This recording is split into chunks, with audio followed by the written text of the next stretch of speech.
first edition of 2019 of State Champs Extra Point. I'm Greg Rakestraw. Bob Stambazze is with us as well. My voice is already in mid-season coaches form, like I've been yelling at Bob from the sidelines for the last several years. Bob, thank you so much for joining us. How we doing? Hey, it's a pleasure to be here. Short drive over. A lot of exciting times getting ready to kick off this week. Well, let's talk about kind of the end of last season before we kick things off for the 2019 season. 6 state champions from a year ago. We now have that on a yearly basis. We'll work our way from, say, classes 6A all the way through 1A. In 6A being Warren Central. Then in 5A, it was New Pal claiming a state championship. In 4A, in record-breaking overtime fashion, it was Fort Wayne Bishop Dwenger. In 3A, in every kind of statistical record-breaking fashion, it was West Lafayette going to the last play to beat Evansville Memorial. In 2A, it was Western Boone with a victory over Eastbrook. And then in 1A, we kind of knew this when the season kicked off in 2017. Pioneer was going to be the 1A state champion. So that's kind of a look back at how we ended things last year. Of those state championships a year ago, Bob, what games were most memorable to you? What teams were most memorable to you? I think you got to take the fact that Pioneer repeating. Sure. I mean, with Big Jack up there, and now he's gone, but he was there, and they had the target on their back the whole season. And to be able to finish it, to me, is incredible, especially for a 1A school. Well, you know, with Pioneer and North Vermilion in that game, when your opponent opens with an onside kick on the opening kickoff, kind of indicative they knew that literally everything had to go right for them, and it didn't. They didn't score on the opening drive. Pioneer then pretty much scored on every drive after that. Pioneer, of course, loses Jack Kaiser, now playing at the University of Notre Dame. In fact, he graduated at semester and could be playing on the field for Brian Kelly this coming year. Graduated part of, I think, a 9-man senior class in total. They'll also make the jump to 2A, which we'll get to in a matter of moments. But don't be surprised to make a great run in the 2A ranks as well. I know close to home for you, Fort Wayne Bishop Dwenger, a traditional powerhouse. And again, doesn't have to be high scoring to be exciting. No. It wasn't any scoring at all until the second overtime of that great 4-overtime clash with Evansville Central. Well, you look at them with Andy Johns, Chris Horskoff, some big past coaches that have been there. Then they step up again last year. Athleticism overall with the entire unit, both offensive and defensively, to me, really stood out because they've had some horses up front. Now to put everything collectively together with their speed and everything else they put out there was really exciting to watch them on the football field. And much like they will not be able to defend their 4A championship, they're going to play in 5A, but kind of like Pioneer, it is expected. They might be playing deep into November. I don't think it's crazy to think they could be back at Lucas Oil Stadium at Thanksgiving weekend. Well, they're touted in Fort Wayne as the pick up there in the SAC right now, so you have to look at them, and they're loaded. They're going to play at home, so it's going to be a lot of fun watching them again. And, of course, remember, in Evansville and Fort Wayne, you know, if you are your city champ, you play the best parochials in the smaller class. Right. You play the best of the biggest teams in the larger classifications, which, again, means something in terms of being able to have some postseason success. So that's a glance back. Now kind of a preview in terms of who are playing in different positions. So, again, Pioneer is up in 2A. Dwenger is up in 5A. Also from last year's state championship games, Memorial, winner in 17, runner-up last year. They'll be playing up in 4A. 6A is still a new animal. This will be year number 7 of 6A. You tend not to have as much movement in the 6A classification, but there are 3 teams of note that are either playing up in 6A or staying in 6A. First of all, those that have moved up. Zionsville joins 6A, and from an enrollment standpoint, kind of saw that coming like Westfield a few years ago. So Zionsville now is in 6A, and by the way, we have 2 all 6A conferences now in the Indianapolis area, both in the MIC, as well as now the Hoosier Crossroads Conference. Columbus East goes up on the success factor after being the champs in 17, lost in the semi-state in 5A last year. They'll be playing in 6A, and they and their not conference rival, but school corporation rival, Columbus North, are both in the same sectional this year. But, Bob, again, I'll lean to your knowledge of all things Northeastern Indiana football.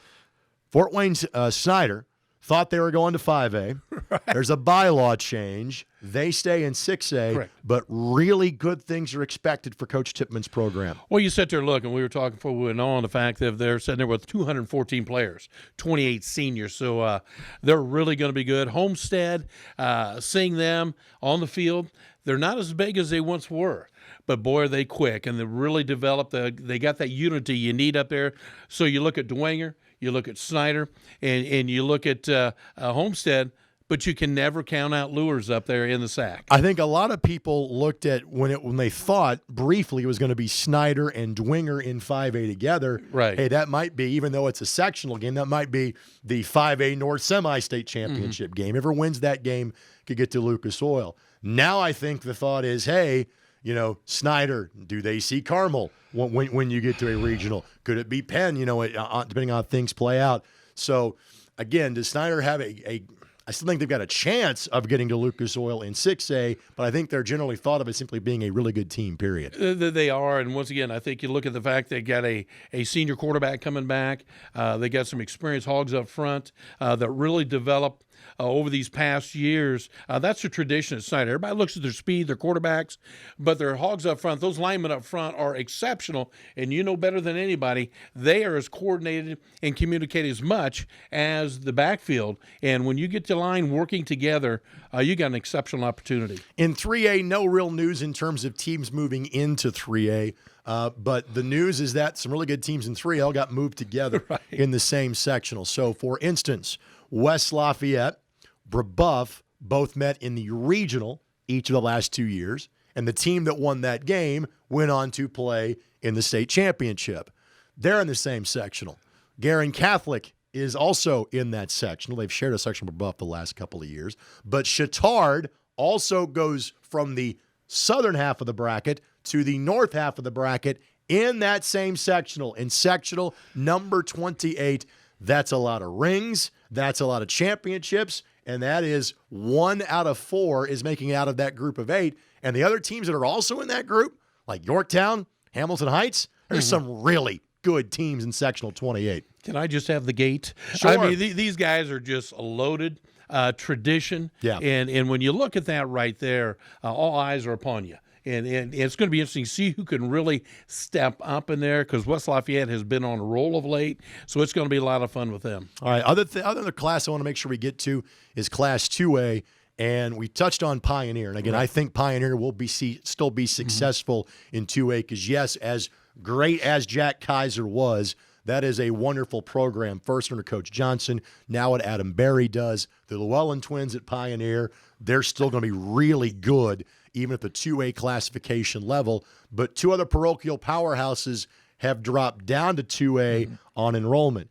Andrean, who, yes, lost their quarterback in Zach Merrill to IU, but dropped down based on enrollment. But also, you touched on them briefly, Fort Wayne Bishop Lures, they almost had West Lafayette beat on a sloppy field on the 3A North Semi-State last year, and now they're playing in 2A this year. I had the opportunity to see them on the field Friday night in Fort Wayne, and they've got 2 quarterbacks, one lefty, one righty. They're interchangeable. A lot of speed in the backfield. They're still developing up front. They got great quickness from on the defensive line and backers. They're developing the corners and safeties up there. But this is going to be a team, to me, it's a typical Lures early season team. By game 4, game 5, they're going to be a team you're not really going to want to play. In other words, they're not 0-8 and going to state, No. but they might be 4-5 and tough to beat by the time they get to the end of October. Wouldn't be the first time you've seen that. All right, by the way, in 1A, Pioneer's not there. It just opens things up for everybody. Lots of good teams. We're going to talk about some 1A teams when we come back for segment number 2, and we like to call that On the Outlook. You are watching State Champs Extra Point. I've always been really good at math and science, and I knew I wanted to work in healthcare, but not as a doctor. So I chose Lawrence Tech's Biomedical Engineering program. I've pushed myself to take internships, like this one, at a hospital in an orthopedic research lab. Thanks to Lawrence Tech's unique, hands-on style of education, I'm graduating with a published research paper and a job. Lawrence Tech, where Blue Devils dare.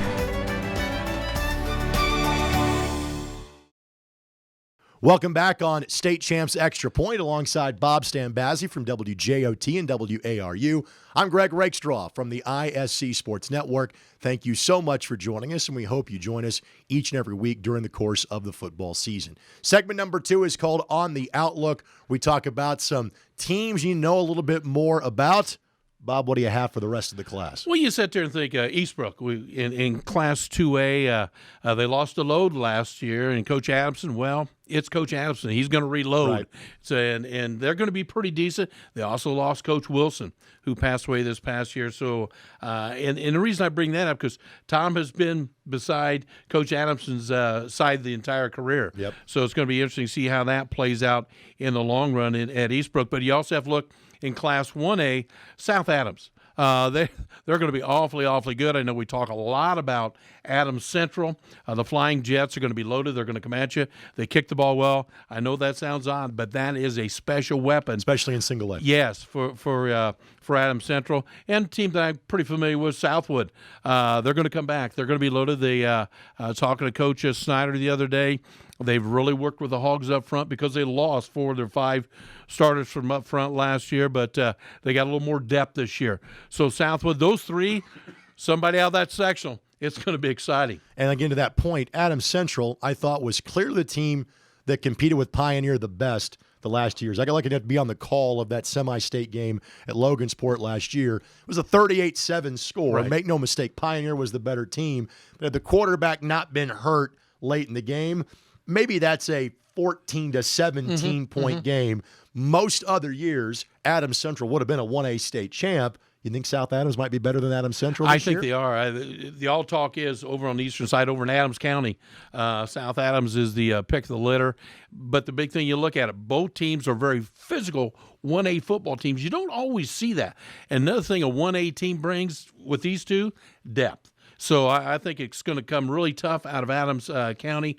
Who's going to get the nod over there? And you're probably going to face the Southwood. You touched on an Eastbrook team that, yes, is reloading after making 2 trips in the previous 3 years, the 2A state championship game, falling to Western Boone in last year's 2A title tilt.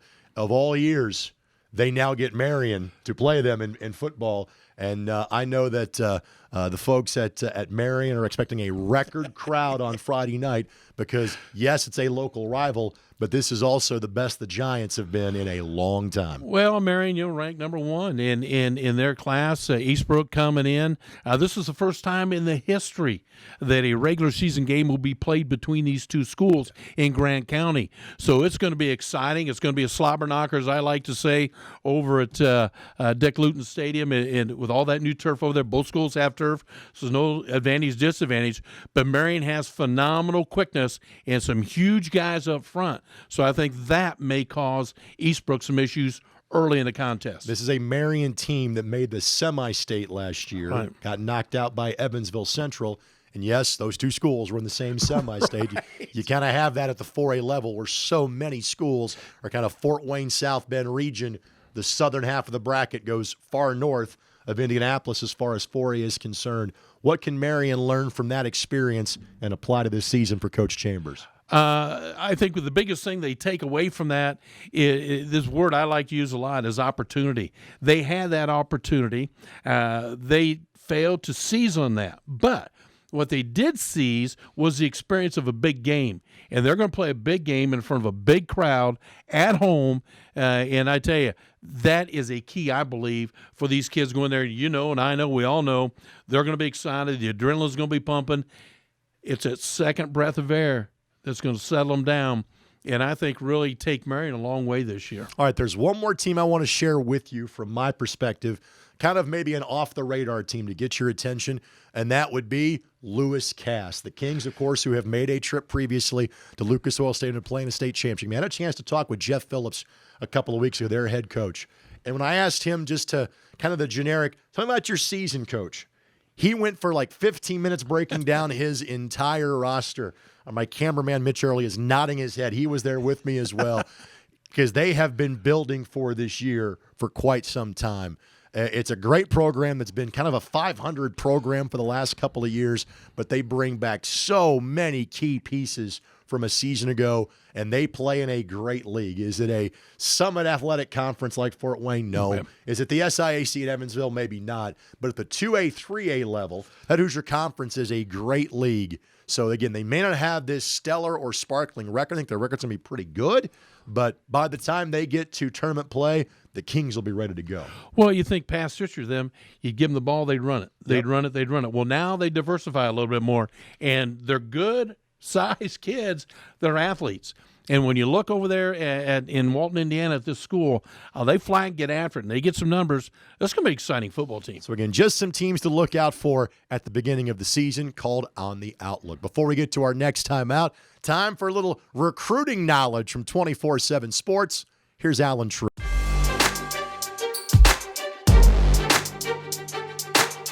This is Alan True from 24/7 Sports with this week's State Champs Recruit Report. 2 Indiana high school players made their college commitments recently as practice for the fall was set to begin. First, Culver Academy defensive end Deontay Craig chose the Iowa Hawkeyes. Craig had many scholarship offers, including Tennessee, Michigan, Michigan State, Notre Dame, Northwestern, and more, but it really came down to Iowa and Indiana. Iowa's development at the position and the chance to work with a staff that has sent several defensive linemen to the pros ended up making the final decision for Craig. Next, Logan Burks, a senior from Carmel, has committed to the Black Knights of Army. The 6'5", 200-pound Burks is slated to play wide receiver for West Point, but with his frame and abilities, he could also project to linebacker. Army has consistently recruited the state and currently has 3 Indiana natives on their roster. Finally, with all of these seniors making their college decisions, only a handful of players holding FBS offers enter the fall as uncommitted. One of the best is Decatur Central running back Kenny Tracy. He recently told 24/7 Sports' Steve Wiltfong that Temple and Miami of Ohio are coming on strong in his recruitment. He has not set any visits for the fall, but will look to do that soon. Boston College and West Virginia are 2 of the other schools who have also offered Tracy. For this week's State Champs Recruit Report, I'm Alan True.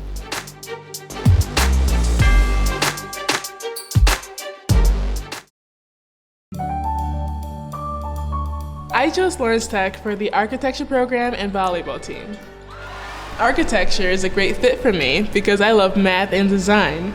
Now I combine them with technology to create beautiful structures. At Lawrence Tech, I didn't have to wait until my 3rd year to start designing. Our hands-on education begins right from day 1. And I'm really excited about LTU's Design Center in Detroit. Lawrence Tech, where Blue Devils dare. Welcome back on State Champs Extra Point. Thanks for joining us. Alongside Bob Stambazze, Greg Rakestraw with you. Segment number 3, the Spotlight segment. Some events to recognize.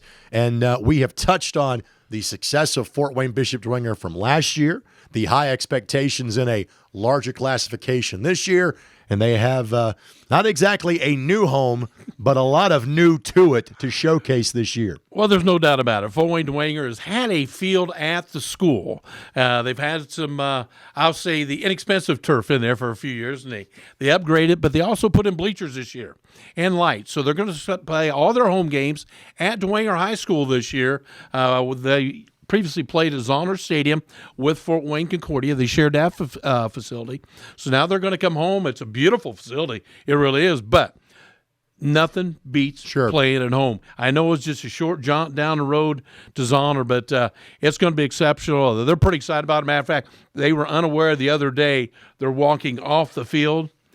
The kids are, and they flipped the lights on for the first time, and they went bonkers. So this is going to be really special when this thing kicks off, especially with this team. A couple of things I want to spotlight on the south side of Indianapolis, and these 2 schools will play each other in week number 2. They always do. Next door neighbors Roncalli and Franklin Central.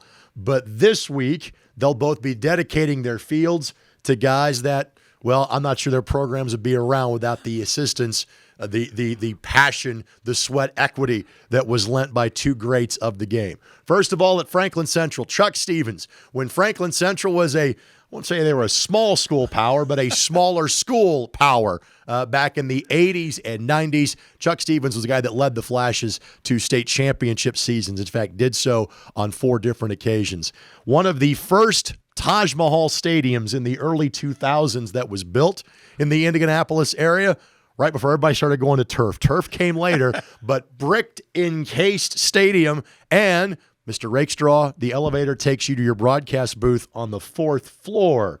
First time I did a game at the Palace at Franklin Township. That field is being named in honor of Chuck Stevens. Congratulations to him. And Roncalli is dedicating their field at Roncalli Stadium to Bob Tully, who was one of the first head coaches in the history of Chittard, or I'm sure in Roncalli. But that was, of course, a merger late 60s of 3 different Catholic high schools on the south side of Indianapolis. Roncalli has now been going strong for some 5 decades. Bob only was the head coach for 4 years, but has had a relationship with the program basically for all 50 years of the high school. Bob, I love it when guys are getting honored for a lifetime of football, and in their cases, a lifetime of dedication to one community. Rightfully so. I think it sends a very strong message out to people to stay involved, give back to the sport that gave us so much, and rightly deserved. It's pretty cool. All right, so 50 years for Bob Tully. We are on 55 for Bud Wright at Sheridan, the state's all-time winningest high school football coach. Well, it's kind of the Miami of Ohio of Indiana. How many coaches does he have out there? I think, up at North Miami, their coach, assistant coach at Huntington North, coach with Coach Wright. I mean, this guy epitomizes to me what high school sports is all about. He loves them all. He loves his kids, and he's very passionate about his kids, not only about the great game of football, but about his kids too. 418 wins and counting for Bud Wright going into Friday night season opener. Let's step away from football for the only time in tonight's show for this, and that would be a coaching legend is back in Indiana high school sports. Great to see Steve Shondell on the sidelines at Muncie Burris again. You talk about a class act. I used to go down to Muncie Burris on business, and I'd go in the office, in Ray Dawson's office, and I'd look around. There'd be checks all over the wall. I said, "What's this?" He said, "About like a bank," because all the scholar athletes they had playing volleyball and winning the awards at the state finals, like 13 in a row, whatever it was. But Steve Shondell, everybody, when you talk volleyball in Indiana, that's the guy you talked about. He is in the National High School Sports Hall of Fame. Class volleyball began in 1997. It took until this decade for someone else to win a 2A volleyball state championship and not be named Muncie Burris. Again, the Shondell legacy in this state has long been since cemented.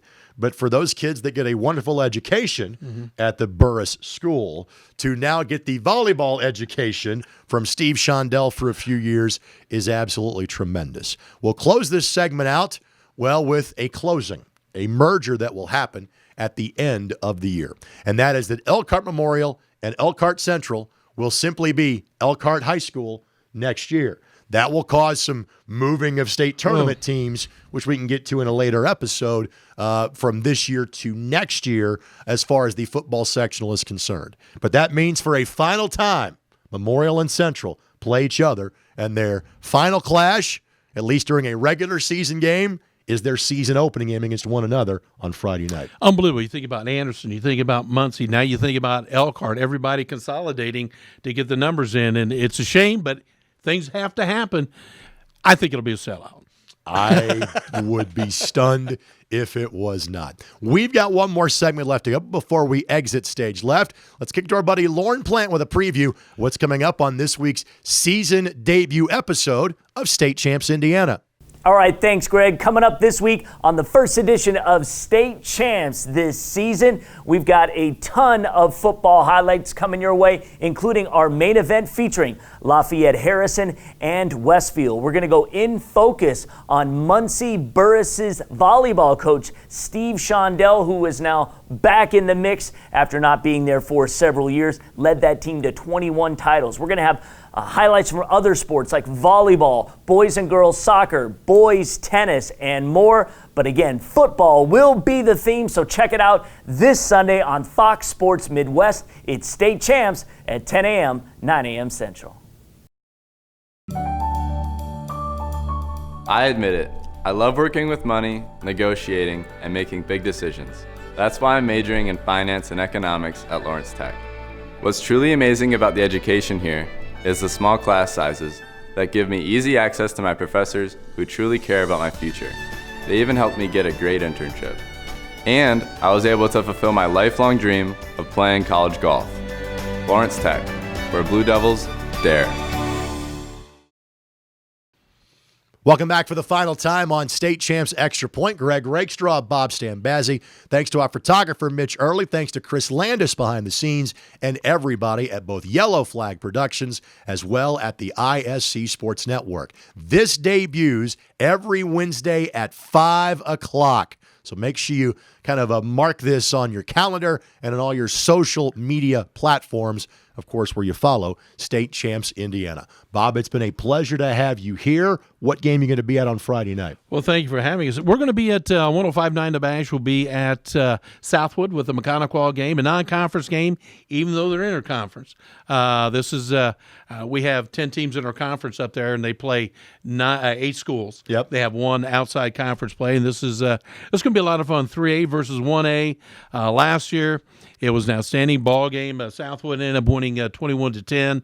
But as you and I talked earlier, Coach Colby's there with his dad, and what they have done with this Mechanical program is completely flipped it. It's won 180 degrees, and Coach Snyder, who took over for Coach Snyder, his brother at Southwood, has done a great job there. This is going to be a lot of fun. And this is a Southwood team that was fantastic 2 years ago and graduated some of the best athletes in school history.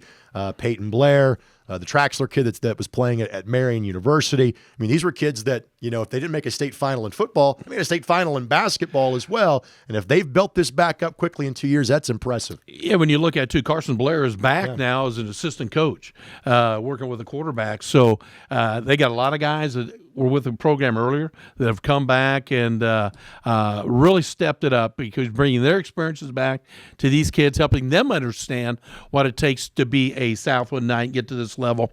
They're pretty good. And last year, Austin Colby led Mechanical to a sectional runner-up finish a year ago, and they've got dreams of going past that level and beyond. Of course, his dad, Brett, his final game as a high school head coach was in the 5A state championship game with Kokomo just a couple of years ago. The game that I will have for the ISC Sports Network and for Comcast 81 and for my Indy TV, the beginning of our partnership with the Metropolitan Interscholastic Conference. I get to see the heavyweights on a regular basis. And to me, if there is one game that kind of encapsulates the kickoff of the high school football season in the state of Indiana, it is Center Grove and Warren Central. It has often been either a regional championship game as well or a semi-state championship game. And for that reason, a handful of years ago, the coaches and administrators at Center Grove and Warren said, let's not play in week 9 anymore. Let's play in week number 1 and make that rematch a little bit lengthier in nature. We should get an idea what the 6A state finals picture is going to look like on week number 1. For Warren Central, after being a dominant 6A state champion last year, they graduated a lot. A Georgia quarterback, a Ramir Elliott at running back, and David Bell that you could see at Purdue University in the very near future, perhaps like getting some reps for head coach Jeff Brom as a true freshman. The names weren't as well known from a recruiting standpoint defensively, but a lot of key seniors graduated as well. Warren Central, yes, they reload, but it might still be a learning curve for now a multiple-time state championship coach, in fact, 3 times, in fact, in Jason West. The guy he learned a lot from is Eric Moore, and Eric is still getting it done on the south side in Center Grove. Did graduate as quarterback last year, but did not graduate as running back in Carson Steele. Center Grove has had this remarkable ability to have these running backs that are 3- and 4-year starters. I think of a Johnny Zwitt from 20 years ago. I think of an Anthony Elias from 10 to 15 years ago. I think of a Titus McCoy who's still getting it done at Indiana State University. Well, Carson Steele is the next guy of that group. And frankly, Charlie Spiegel at New Pal will probably be the running back that gets most of the attention in the state this year.